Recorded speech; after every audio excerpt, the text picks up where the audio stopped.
Associates. We're going to just kind of take you guys through your annual training here today, and been doing. This is the last of what time did I start this? Monday morning out at Charlotte. So we're kind of going through the paces and went to a couple of your other off-sites. So today I'm really going to just talk to you quickly about a couple scenarios I had that really didn't work out all that well. We'll talk about your fire procedures, fire extinguishers, how to use that, when to use them, when not to use them, and then kind of your response. That's really what we're looking for this year. Is that working okay? Are we good? Yeah, I'm doing a backup. Okay. So we kind of just talk about, come sit up there if you want. And then I'll show you a sheet slide technique, and that's really how to get somebody on or out of here. But for the most part, you guys really aren't going to have to deal with that. Most of your patients here are ambulatory, right?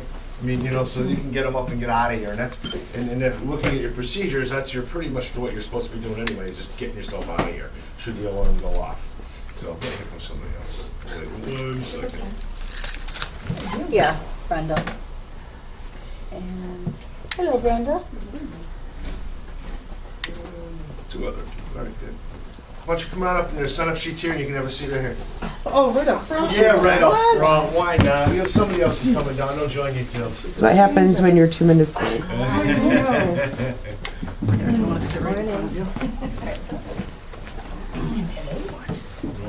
All right, so here's something as we talk about things that didn't work well and have a response. So luckily, this did not happen in the United States, but this took place in India, actually. January, well, that's really fuzzy. Isn't it so fuzzy?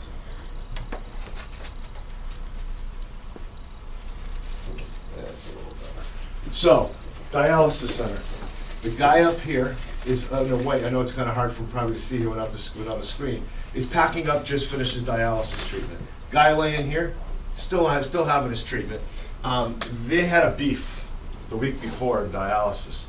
So this guy comes walking over. He's standing right here now. He came walking over, and what he dumped was a big bottle of alcohol in the guy.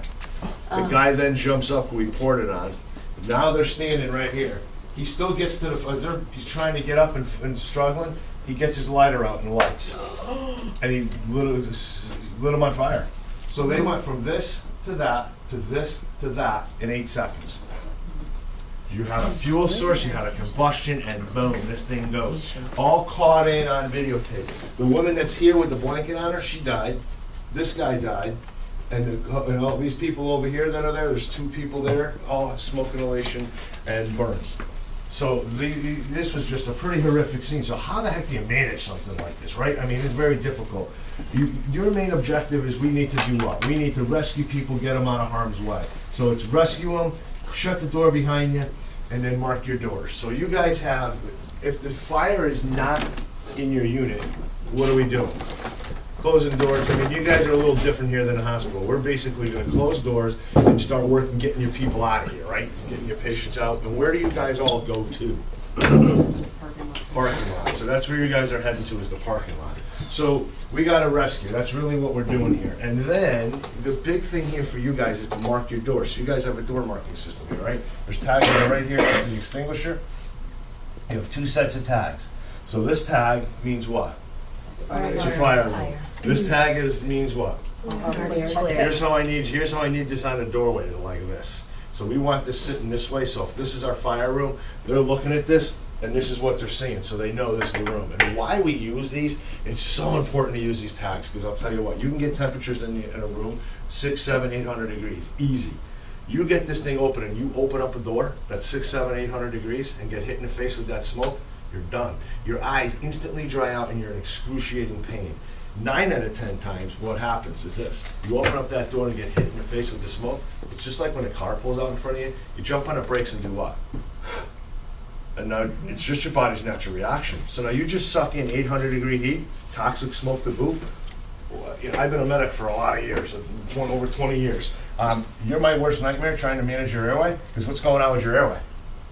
It's swelling right up, exactly. So if you don't get intubated, or you're going to end up getting cracked, I mean, that's how people die in these fires, and it was due to the heat and the smoke like that. So it's imperative that we put those door markings on.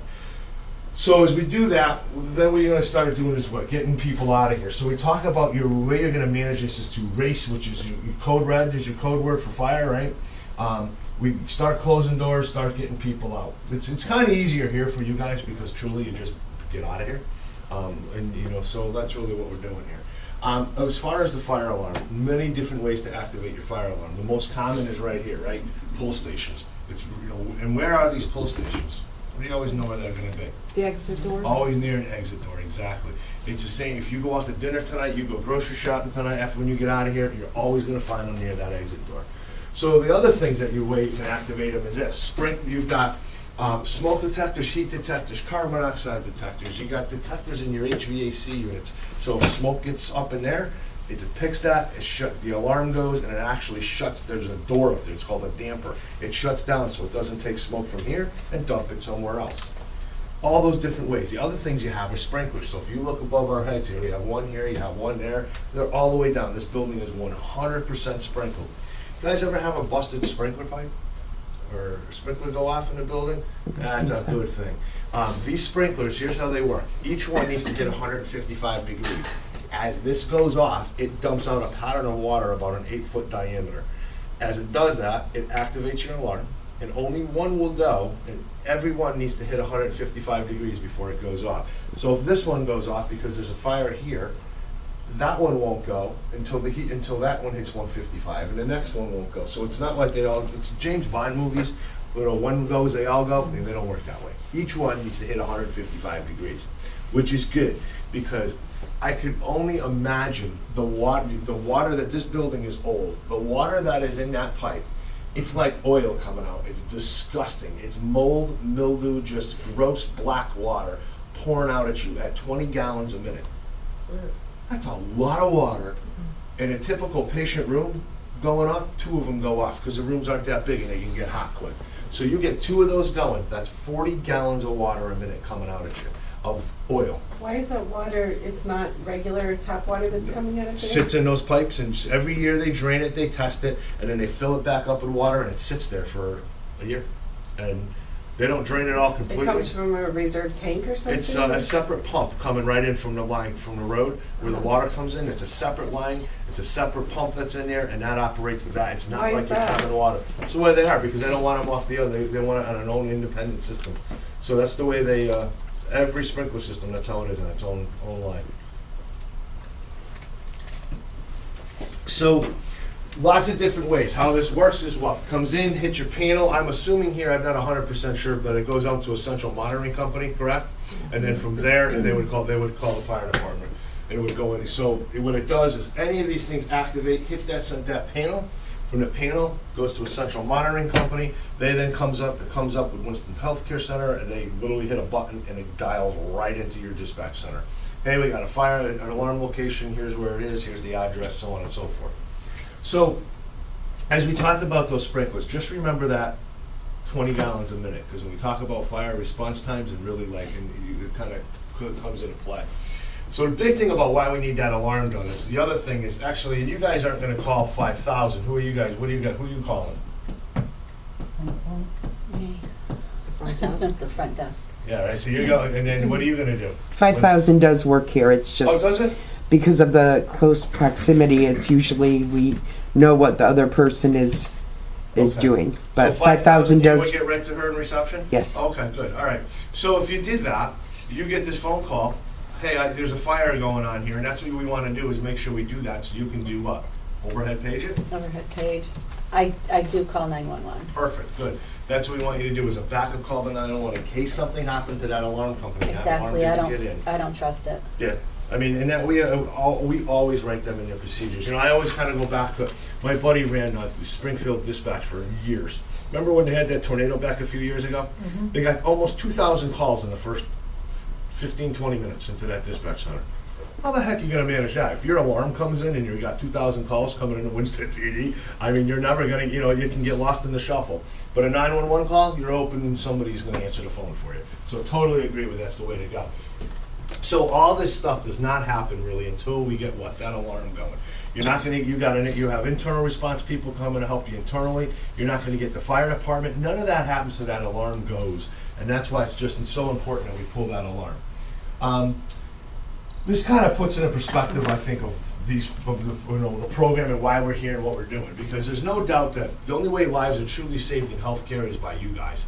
And when you look at this, how long, if we had a fire right here in this room right now, how long do you think it would take before the fire department is standing here with a charged line, so I mean, water in a hose, ready to put water onto that fire? 15, 20 15? minutes. Probably every bit of it, right? So you think about this. They're gonna go, smoke detector goes off in that room, boom, the alarm goes off. Okay? You come down here, you see the door, you know, we'll talk about in a second how to open up these doors, but anyway. Reports a fire, goes into your central monitoring company, gets into dispatch, 3 to 4 minutes. They then type it in the call, hit the button, tones go off, dispatches the fire department, fire department jumps in the trucks, they get up here. They're pulling in front of your doorway here, probably 8, 9 minutes, right? Now, who meets them? Well, we all would. You guys would all be out there, right? So Right. so you're gonna tell them what? The fire's over in the back here. Who's gonna direct them to say, you're probably gonna come up, you need them to probably come in this stairwell right here, right?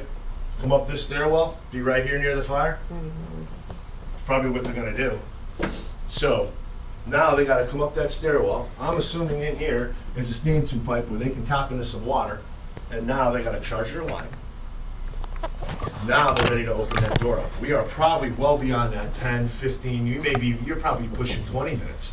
By the time they're literally here, ready to open the door and put water on that. If you had a patient in there, are they gonna survive that? No way. It's you guys making these rescues as quickly as you possibly can. And this is this building. You look at the hospital, you look at Charlotte, where they may have to hike up 5 flights of stairs, tap into water, it can be even longer. So now, it's 20 minutes they get here and they say, okay, good news here is they got the line charger ready to go. But the thing here is the sprinkler's been going off. Maybe 2 of them in there for 20 minutes. Now, where's the sprinkler shut off? Dun, dun, dun.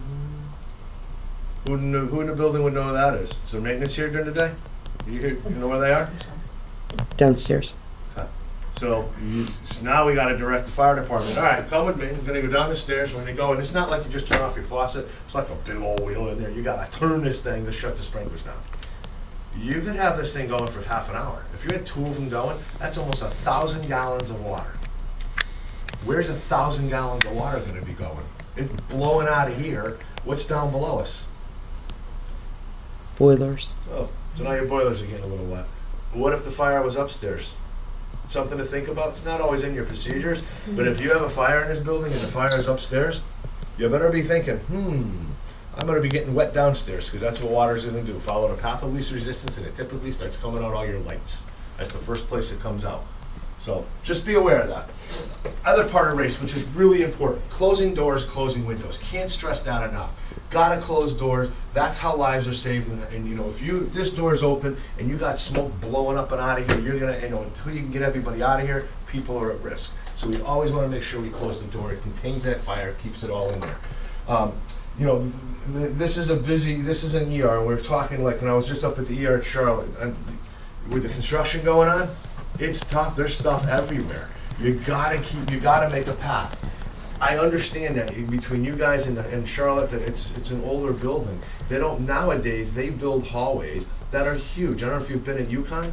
It's the newest hospital. Good God, their hallway's gotta be 16, 20 feet wide. And then there's alcoves for everything to go into. So it's literally, it looks like that. In a fire, we gotta get it to look like that, because I'm pretty sure that your first 2 engines coming here would be 2 engines and a ladder company for an alarm company in here, probably pretty close. That's 3 to 4 personnel on the trucks. Now you get all, plus cops showing up, plus everybody else, your response team. If you're like this trying to move patients out of here, is that gonna be tough?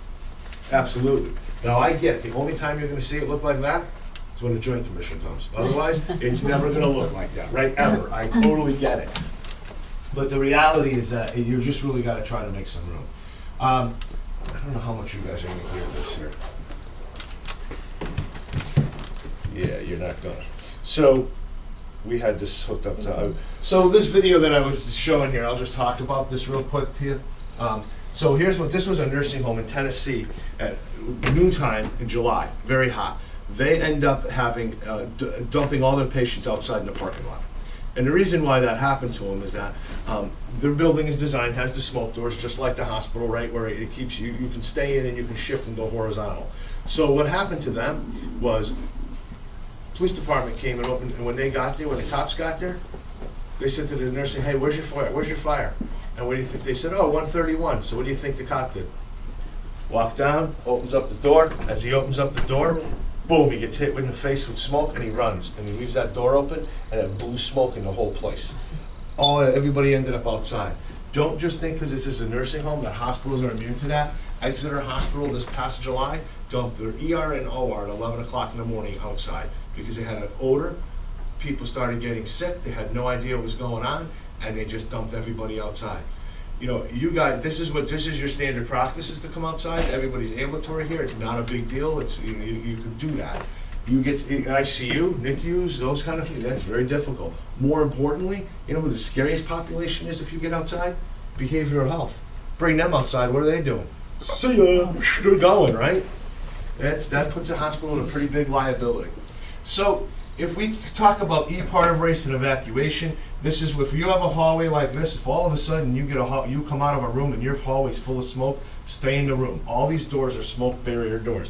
You look at this label right here, it will tell you that it's a fire rated door and it's a smoke rated door, and this is rated for 20 minutes, which means you can be in this room with fire out here and be perfectly safe for 20 minutes. Reality, you can have smoke forever out here and that door will keep you safe. Stay in there. So that's a good safe haven for you. Next place that's a good safe haven is this stairwell. This is a 2-hour rated, this is probably, I bet you 2 hours. Hour and a half. Hour and a half rated stairwell. So that means if as long as these doors stay closed, you're perfectly safe in there. So it's another place to get to. To be honest, this is a great place to go. If you've got a tornado roaring down on top of you, get in here. All your stairwells, if you look at it, it's all block, right? When they build a new building, they build elevator shafts and stairwells out of concrete blocks, and there's steel in there. It's truly one of the safest places to be in a building is right here. If you can't get in the basement with a tornado, get in the stairwell. All right, here's why it's important that we talk about opening doors. So when we open up a door, if we had a fire going on in here, smoke detectors going on, do we want to just come and open this door up? How do you want to open the door? Feel it, back of your hand. Feel the door jam. Why I want you to feel both is this. If you get fire banging on this back of this door, the door being wood is dense, so heat doesn't transfer that quick through it, but the metal will be hot because heat transfers very quickly through it. So here's what you do. Feel the door jam. If everything's cool, get down low, crack open the door, and literally try to get yourself in here and make your rescue. That is, and don't get the people out, and then out the door we go. Take your door tag, put your door tags on, put with your orange being out front, yellow behind it, and just get yourself out of here. Okay? Here's why this is important. When you open up a door, why you gotta be down low, this fireman, these guys are right here, down low, and as they open this door, look at all that smoke coming out at them. You get another run here, all kinds of smoke coming out at them. Now watch this is the video of how quick, and watch how quick this happens. Boom! Comes flying out at them. If you open up a door and get that kind of smoke, what are we doing? Shutting the door. Get your tag on it and get out of here. All right? All right, let's review race. We're going to rescue anybody in immediate danger. We're going to search the room, get in there, make sure nobody's in there, shut the door. If your alarm's not going, pull your alarm. Really how, guys, this should work, if we had a fire in here and we have the smoke detectors going, you see some smoke, and the two of you come running down here, you can get in here, start searching, you can just walk over here and pull that alarm. If it's and most likely, here's the thing, when your smoke detector goes off, your alarm's going, so it's very quick. So let's just say you walked in here and saw a trash can fire, but then your alarm's not going yet, back up and hit that. Or somebody, you start yelling your code red, you're running down the hall, hey, pull the alarm. That's how you want to get that, really quick to get that happening. Especially, you need to get help here quick, and it's the only way it's going to happen is get that alarm pulled. Then close doors, clear out your equipment and everything, and clear out your hallways. Pretty good with race, makes sense, response, what you're going to do, where you're going to go. Okay. Let's talk fire. You've got here an extinguisher. This is what we call an ABC type extinguisher. To use this, it's pretty easy. The thing you gotta remember to pull is this pin. In the heat of the moment, people forget to pull this pin. So take this pin, you kind of literally goes forward, snap it, and break this little tab off. Then once you do that and pull the pin out, you grab hold of the handle, aim at the base of your fire, and just squeeze this handle. Has anybody ever seen one of these go off? Big mess or little mess? Goodness. Big time. This blows dust out everywhere. It blows up powder, it sticks on everything. It's like a magnet, it sticks on everything, and it's just really all over the place. How long do you think this is gonna last you? 15 seconds. Yeah, you get about 15, 20 seconds out of it. You're not gonna save the day with this thing, you're truly not. So, as we talk about that, what kind of fires do we want you guys to put out? Small and contained. Small and contained. Just doesn't want to. Let's try this one. Nope. All right, so they really don't. Like everything in Here's the deal with this. The only type of fires I want you to put out are small and contained fires. That's like a small trash can. That's it. The thing of this is this. You can get a fire, a trash can fire that is plastic, has a plastic liner in it. You're in a small room like this. It just fills up that room so quickly with smoke. Certainly if you're in a patient room, get the patient out of the room, get your alarm going, and then try to extinguish this fire. So, what do you have right in that room to put that fire out with, beyond an extinguisher? Blanket, pillows, any of those things will work, absolutely. But make sure the alarm's going to the patient's out. And the reason being is that you're going to have this trash can fire that's going to be putting out a nasty smoke in a small environment. And then, as you guys that have seen these extinguishers go off, you blast that thing off, it's now you've got all this product and everything blowing all over the place. You're going to have a hard time breathing in there. So you got to get out of there. Shut that door, and I really don't. I really want you to spend more time and concentration on getting patients out of harm's way and shutting doors and trying to get in there and fight a fire. I really do. This extinguisher is what we call a dry chemical. They have this. This is what's all throughout your building. You may have a couple of these. You see these more in dietary is where they have them there. The carbon dioxide ones is where we'll see more in your ORs and IT rooms because this puts out a clean gas. Doesn't make a big mess. This does make a big mess, but you can use it on just about everything. And this one is really used just for fighting grease fires here. How many of you guys have an extinguisher at home? Here's the deal. You can't use this one at home on your oven and your grease fires and in your stovetop fires. Because it's not a commercial grade, it's not as hot. So that one, a lot of times, you use this one in a restaurant or in your dietary department, at the hospital, is that it can sometimes reignite. So that's why they use the can, this one over here. You can definitely use that. A little advice is that if you have a fire at home, grease top fire, probably the best device to use for that, to be quite honest with you, is taking the cover to the pan and laying it right down and push the flame to the back. Take a cookie sheet, if you don't have the cover right there, cookie sheet, lay it on, take your glove, towel, whatever you have, hold it there, good. The challenge with that is that the absolute worst thing you can do with that pan is what? Water. Pick it up, throw it in the sink. You get it in, it hits water, it's like a bomb that goes off. Probably the worst call I've ever done in a restaurant was a guy in a Chinese restaurant. They use those big woks? Well, he had this thing that flamed up on him, he turns it off. Now what happens is the oil that's still in the wok rolls down, it hits the pilot light, reignites. He panics, picks this thing up and goes, boom, and throws it in the sink behind him. This guy had second-degree burns in his ears, his eyes, his mouth, all the way down. The restaurant was right across the street from this pretty big parking lot. I had Lifestar coming land right there, and we flew him to Bridgeport. He was a mess. Best thing, lay a cover on it, it puts it right out. Today in Charlotte, I'll be meeting with the dietary department. We actually go through that, and everybody gets to play around a little bit and puts it out, and we do that because it's that important. That's really what they're doing, and you'd be surprised how many times those guys will have a flare-up like that.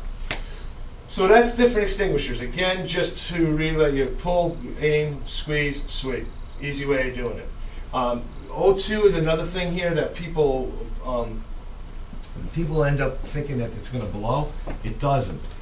We've got 3 liters of oxygen going through this nasal cannula here, and they light the thing on fire. And what happens is the cannula becomes like a torch at the end. It does not blow.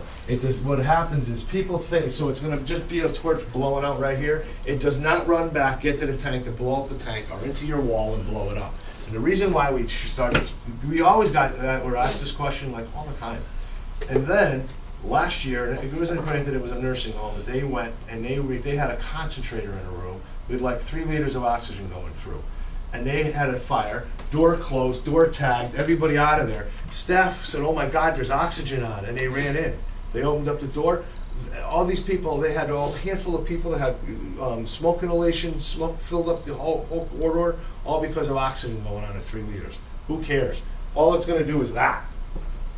That's it. And you've got oxygen shut-offs out here anyway, so if you gotta shut them off, you can shut them off in the hallway. All right. A sheet slide, this is really getting somebody out of bed here. Whoops. Hang on. Let's try this one more time. This is a one-person technique. This is getting somebody on the ground and off the bed and out of here. For the most part, you're really not going to have to do this because, like we said, most of your patients are ambulatory here, right? But the reason why we show this is it's a quick, down and dirty way of getting somebody out of bed and dragging them out of there. But I guess if you had somebody a little sedated or something, and I don't know. This is the two-person method, much better. And what they're doing is the key to doing this is the person up here at the head. They slide to the edge of the bed. Rich puts his knee right at about her hip level. But watch how far Darren takes his legs and swings them. As they do that, she pivots right off his leg. Now, I know some of you are looking at it and going, yeah, but we got some big patients here sometimes. You do.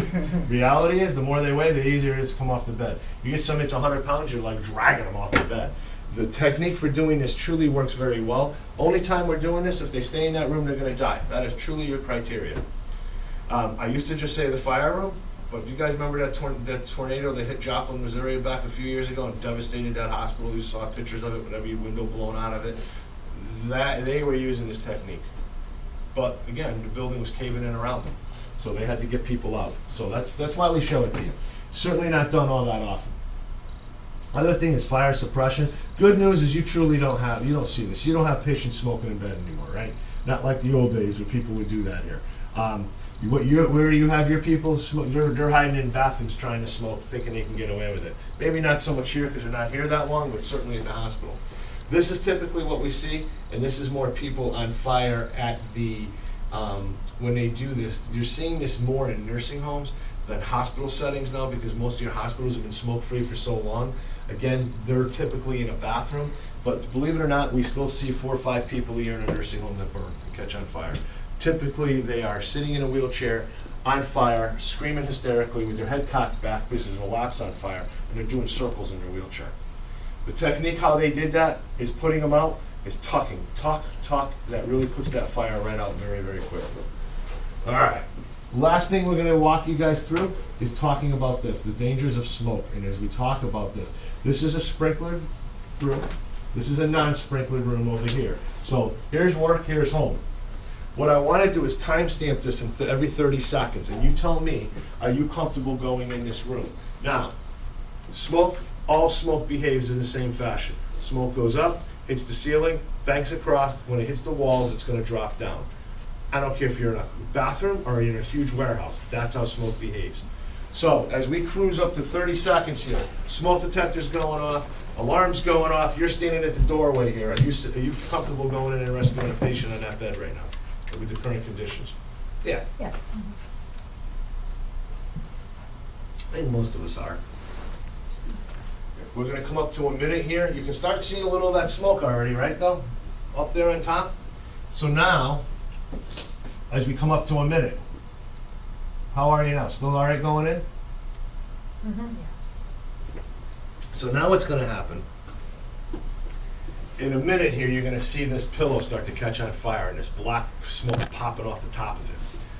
Kind of take a visual snapshot of a minute 15 seconds of this, and then a minute 45 seconds, a mere 30 seconds later, how much of a difference in the condition that's in there. So here we are here, it's still pretty clear, but now you see this pillow starting to go with some of that black smoke popping out of there. So now you get all this smoke going on in here.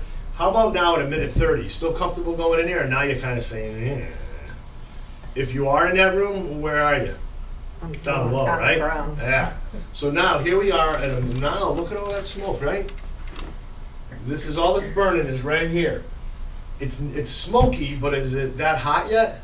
No, because what hasn't gone off? Sprinkler. So now we hit 155 degrees here just about any second. Here's all this smoke up here. Boom, sprinkler goes off. What's it do? It pushes all that smoke and heat down. What can't you guys do anymore if you're in that room? Breathe. See nor breathe. Exactly. You got to turn around and beat feet and get out of there.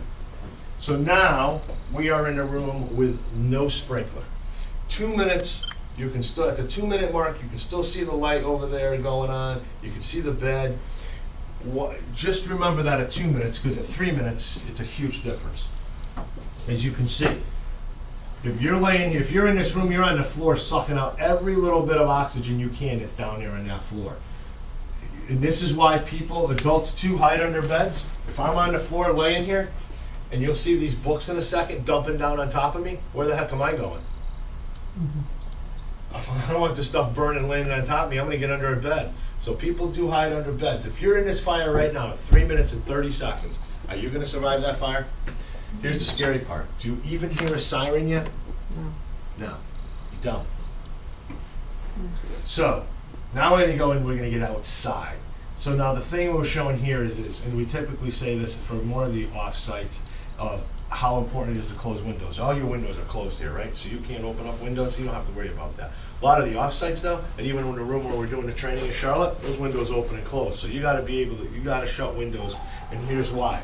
As you're gonna see here in a second, in the next jump ahead, how much that window, how much all that goes, and all that smoke starts dumping up there. And it's just imperative that we go and we do that, we go and close those windows, because what's going to happen is all that smoke's going to dump back into your building.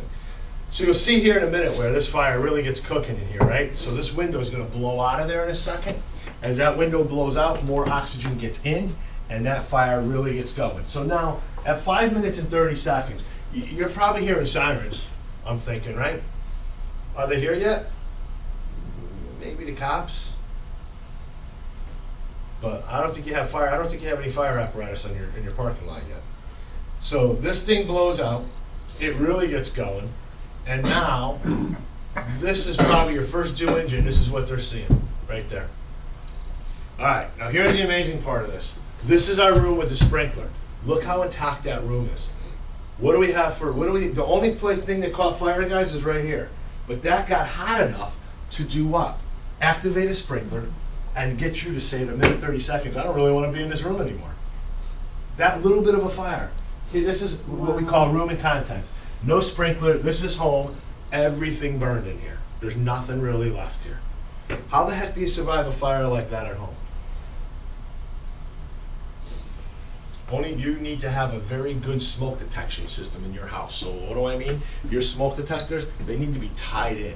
So if one goes, they all go. Newer construction all has that. But if you went to Home Depot and you bought smoke detectors and you put one in the basement, one on the first floor, one on the second floor, maybe even one on your third floor. If the basement goes off, you are never going to hear that sleeping on your second or third floors where you're sleeping, right? So now that thing's going off and the smoke's now coming up to the first floor. You may hear it then, now it's coming up to the second floor. You got a big fire here and you're in trouble. You need to have that where it goes and it's very, very quick. So as soon as one goes, it's going. How many of you guys sleep with your doors closed?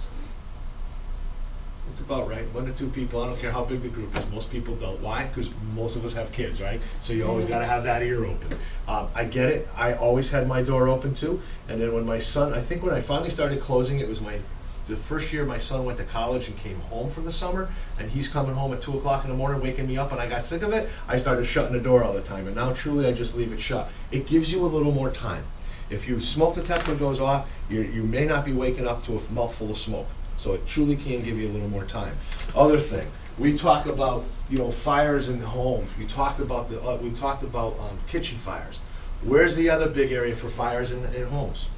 In healthcare. So number one area for a fire in the healthcare setting. Kitchen. Is your kitchen. Number 2 area is where? Laundry. When is the last time with your dryers that you took your dryers and took that pipe from the back of the dryer and came out and cleaned it going out of your house? Let me see the numbers, because there's always one. Yeah, there's 2. Always. It's required. I We live in a condo, so we have to. So you have to. Yes, and all that. So you do it. That's good. Most people, you'd be surprised, there's a lot of people that don't. You really It's amazing need to do how that. much stuff Oh is in my there God. just from 6 months. It is. So I always ask this, and I had a guy a couple of years ago, and I don't do a lot of this fire training, and he was telling me, he goes, listen, he goes, I had a dryer fire, he goes, I lost almost my whole house. He said it was horrific. And he goes, you know what, on damp days, I can still smell the smoke. But here's what he said. He goes, do it twice. When we change the clocks, I change the batteries in my smoke detectors, and I clean out that lid. I'm like, that's a good idea. So I started doing the same thing. I mean, I did it last weekend. Is I pulled, and really, I just pull that pipe out. It's very easy to pull out. I bring it outside. I hose it all out. I let it air dry for a couple hours, an hour, until I know it's good and dry. And then I pull out in the back of the dryer. I take my shop vac and I clean it in. My wife loves those little dryer sheets. I hate those things. They get stuck like everywhere. I bet you I pull 8 to 10 of them out every time I clean that thing. They get up stuck in there. Usually, you know what happens to them? It's why I hate those things so much. I was doing this presentation. I had for a national conference. I had about 1,000 people in the room. I'm talking emergency, man. I come walking out. You got it. All of a sudden, I'm like, what the heck is that? On stage with all these people. I'm like, well, you know, my pants were clean. I was like ready to kill my wife, but it wasn't her fault. But anyway, you really got to. It's really truly a way. Do this, guys. Clean those dryers out. You know, it's really a good thing to do it, just because those are big areas for fires. There's no doubt. All right, questions for me. That was the down and dirty version. Just it's really the biggest thing for you guys, and the things to really watch is what. I mean, have you had any close calls in the last year? Anything close? Any type of fire, smoke, anything? No reason to ever have to leave emergently? Basically, last year. in the other parts of the building, that's Right. not us. Okay. Yeah. So what happens if there's a fire up there? What are you doing? You leaving too? Oh, yeah. Yeah. So And alarm I- goes off, everybody dies. That's good to hear. No, that's what I want to hear. I mean, so the alarm goes, you guys are getting out of here. I don't care where the fire is. Truly, get out of here, and just don't. You know, you just don't want to be. I mean, you need to, because the building's not totally geared up and set up like that, like the hospital is anymore. I'm sure it is, but they you know, your procedures are written that way just because things haven't been looked at and tested probably, and it just makes sense. Your inventory, so you can just get out of here. So that's why we do that. It's the safest thing. The biggest thing is a head count. You get like something major going down here, and it's people scattered all over, and you know people are coming in here. It's chaotic. You really got to make sure we got everybody accounted for, and that's the biggest thing. It really will be. And then the other thing we got to do, sure, if we get something real here, we got to make sure we're calling the hospital, right? Who you calling there? The supervisor, I believe. Yeah, they say Depends on the time of administrator on day. call. It depends on the time of day. You're absolutely right. Truthfully, if it's during the day, the way your procedures read is you call the administrator on call, but you can certainly I would certainly call the supervisor at night, evening, overnights, right? I mean, because they have that. They then can call the administrator on call and know who it is. All right? Yeah, just that notification is a big one. Just because you don't want them hearing on the news, breaking news across their TV screen that they're on fire up here and you got a problem, they're like, what? You'd be surprised how often that happens. So my buddy and I, he runs at a nursing home up in Massachusetts, and we were going golfing. Going to pick him up, he calls me, my building's on fire, I just saw it on the news. I'm like, Tom, they didn't call you? No! What happened was, fire department goes, they have a toast in the toaster, gets an alarm activation. Things going. You guys burn toast here all the time too? Everybody does. No. That or popcorn. Not anymore. So here's what happened. Toaster goes off, fire alarm goes. This kid was picking up his grandmother at like 7 o'clock. They were going to, he was taking her somewhere, I don't know. All of a sudden, staff did a great job. Listen, stay in your room till we figure out what's going on. So what does he do? Pulls out his phone. Goes, boom, starts videotaping the first engine coming in, the second engine coming in, all the firemen walking in. And then he goes to every news station has an app, send us your video. Boom. It sends it to Channel 30. Channel 30 immediately gets it. Hey, we understand you have a fire. What do they hear? Whoa, the alarm's going off. Yeah, we got something going on. I don't know. Click, hung up on them. It's confirmed they got a fire. Breaking news. Oh, good. That's how it happens, that quick. So, all right, guys, thank you very much. Everybody signed in? Yep. Okay, very good. It's right here. Actually, she's got it right there. Please make sure you sign in, guys. So everything good with you? That's a good trip.